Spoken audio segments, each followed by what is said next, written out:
Today, we step into the blood-soaked, intrigue-filled crucibles of China's Warring States period, a 250-year chaos, where 7 kingdoms tore each other apart for survival and supremacy. By the mid-4th century BCE, one power had risen above all others, Qin. Forged by Shang Yang's brutal legalist reforms, Qin possessed a disciplined military, fertile farmlands, and the natural fortress of the Xiao and Han passes. To the east, 6 weaker states, Hanzhao, Wei Yanqi, and Chu, stared in terror at Qin's unstoppable eastward march. Their only hope, Hezong, the vertical alliance, a united front, to join the weak to attack the strong, and strangle Qin before it conquered them all. This coalition was not a loose pact. It was a military blockade, a diplomatic noose, and the single greatest threat to Qin's dream of unifying China. And standing between Qin and annihilation was one man, Zhang Yi, the supreme political strategist, who invented Lianheng, the horizontal alliance, and used nothing but words, manipulation, and psychological warfare to shatter the 6-state alliance from within. This is the story of how one strategist's genius destroyed a coalition that could have changed the entire course of Chinese history, strictly rooted in mainstream academic consensus, free of folklore or fabrication. Let us set the stage. After Shang Yang's reforms, Qin evolved from a marginal western state into a military juggernaut. The 6 eastern states, led by Wei's strategist Gongsun, known as Shishou, forged the Hezong alliance. For years, Qin was trapped behind its mountain borders, unable to advance. The alliance exploited a fatal flaw in Qin's position. It could not fight a 2-front war against 6 unified enemies. Gongsun Yan's coalition coordinated troops, shared intelligence, and coordinated attacks, making Qin's expansion seem impossible. Mainstream scholarship, confirmed by the Warring States, political strategists' letters, unearthed at Mawangdui, clarifies a critical historical truth. Contrary to later popular legends, Su Qin was not Zhang Yi's contemporary or rival. Su Qin rose to prominence nearly 25 years after Zhang Yi's death. The real battle of Hezong versus Lianheng was fought between Zhang Yi and Gongsun, 2 Wei natives who turned the Warring States into their personal chessboard. This correction is vital to strict historical accuracy, stripping away romanticized fiction to reveal the cold, calculated reality of Warring States diplomacy. Zhang Yi's early life forged his unyielding resolve. Born a minor Wei noble, he studied political strategy under the legendary Guiguzi, mastering the art of reading rulers' fears, greed, and vanity. Early in his career, he was falsely accused of stealing a jade disc at a Chu noble's banquet, brutally flogged, and left for dead. When his wife wept over his injuries, Zhang Yi whispered his, now famous line, "Is my tongue still there?" When she replied yes, he said, "That is all I need." This moment defined his mission. He would conquer not with soldiers, but with speech. After wandering failed courts, Zhang Yi arrived in Qin and caught the eye of King Huai of Qin, a ruler who saw beyond military might to the power of strategic diplomacy. King Huai recognized that Qin could not defeat 6 United States with swords alone. It needed a strategist who could break their unity before a single battle was fought. Zhang Yi was appointed Qin's prime minister, the first foreigner to hold the highest civil office in Qin, and given full authority to execute his Lianheng plan. What was Lianheng, and why did it destroy Hezong? Hezong was unite the weak to resist the strong, a defensive alliance of equals. Lianheng was serve one strong to attack the weak, a strategy where Qin allied with individual eastern states, turning them against each other. Zhang Yi's genius lay in his understanding of human nature and state interest. The 6-state alliance was held together by fear, not trust.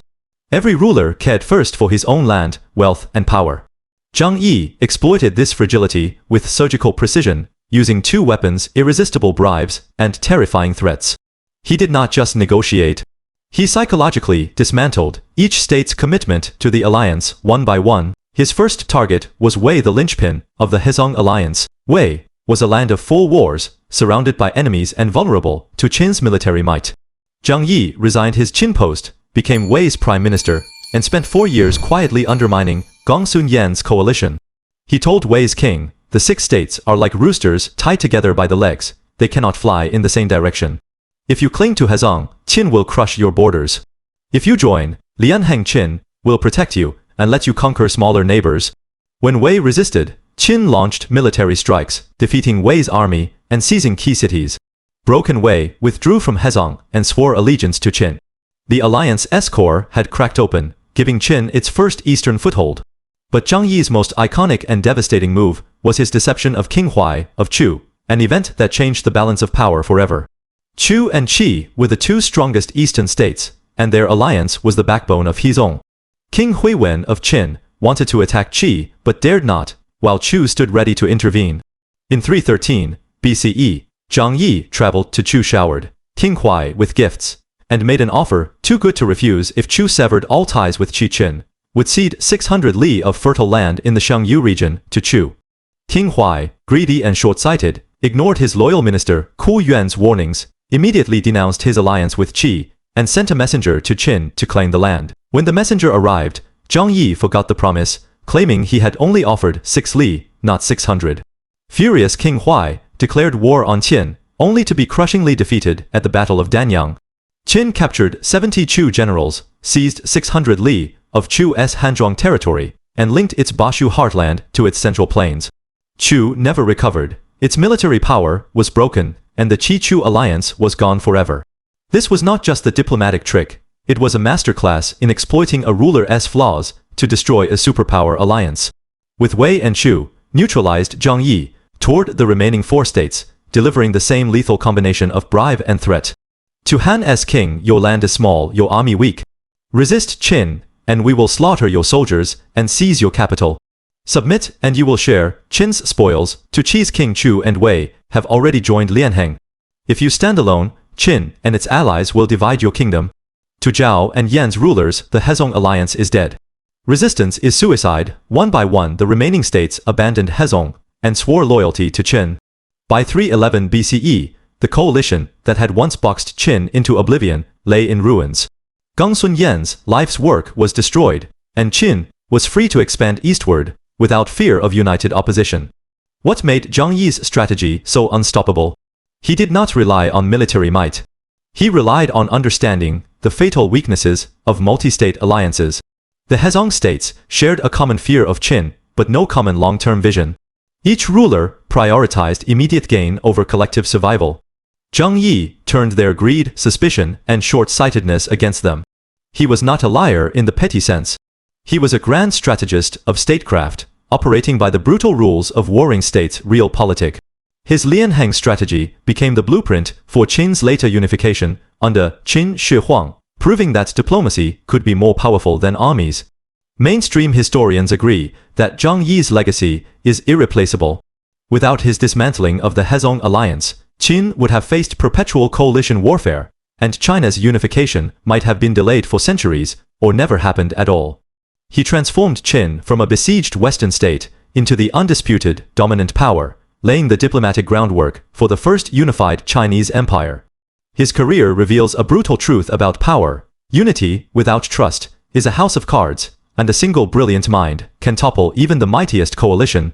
Zhang Yi died in 309 BCE, his mission complete. He left behind a Qin unshackled, an East divided, and a legacy as the greatest political strategist in ancient Chinese history. His story is not just about one man's genius. It is about the dark, fascinating intersection of power, human nature, and fate. In the cruel theater of the warring states, Zhang Yi proved that the sharpest weapon was not a sword. It was a tongue that could move kings, break alliances, and shape empires. If you enjoyed this journey into ancient China, hit like, drop a comment, and subscribe for more epic history. See you next time.